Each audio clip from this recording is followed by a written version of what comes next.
എവിടെ ഇരുന്നടാ? എന്ന് കണ്ടില്ലേ? എവിടെ പോയിരുന്നു? ഒരു മരണം ഉണ്ടായിരുന്നു. കൂട്ടുകാരൻ്റെ അച്ഛൻ മരിച്ചു. എന്താ പറ്റി? എന്ത് പറ്റിയെന്നാ? മരിച്ചു വരെ ഇത് കൂടുതൽ എന്തൊരു പറ്റുന്ന എന്ത് പറ്റിയെന്ന് മരിച്ചു ആള്. നീ മരണം വേണ്ടി പോയിട്ട് കരഞ്ഞ് കുഴഞ്ഞ ലക്ഷണം ഉണ്ടല്ലേ?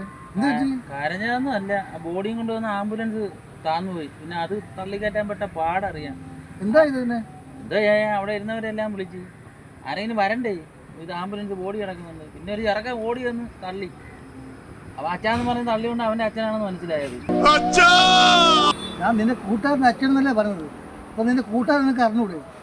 മെയിൻ കൂട്ടുകാരൻ ഗൾഫിലടെ, ഇത് അവന്റെ അനിയൻ. അവനെ എനിക്ക് അറിഞ്ഞൂടാ. അവന്റെ അനിയനാണ് ഓടി വന്നത്, വണ്ടി തള്ളിയത്. അത് ശരി.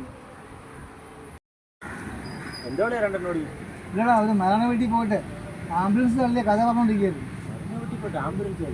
നമ്മളൊരു കൂട്ടുകാരൻ്റെ അച്ഛൻ പറ്റി അവിടെ തള്ളി കഥ പറഞ്ഞു. തള്ളിനൊക്കെ ഉണ്ടെന്ന് എനിക്കറിയാം. നീ വണ്ടികളിൽ എന്തൊരു സംഭവം? അത് ആംബുലൻസ് താന്നുകയാ. പിന്നെ ഇതിന്റെ ആംബുലൻസ് മൊത്തം താന്നു മതി. അങ്ങോട്ടുള്ള ആംബുലൻസ് ഒക്കെ കാണണം.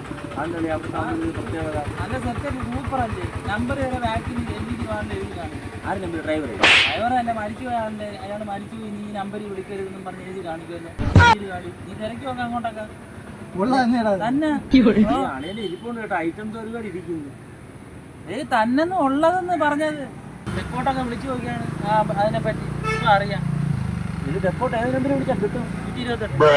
128 ആംബുലൻസിനാ? 118. 118. ഓ അത് വിളിച്ചാൽ മതി, ഒരു നമ്പർ വിളിച്ചാൽ മതി.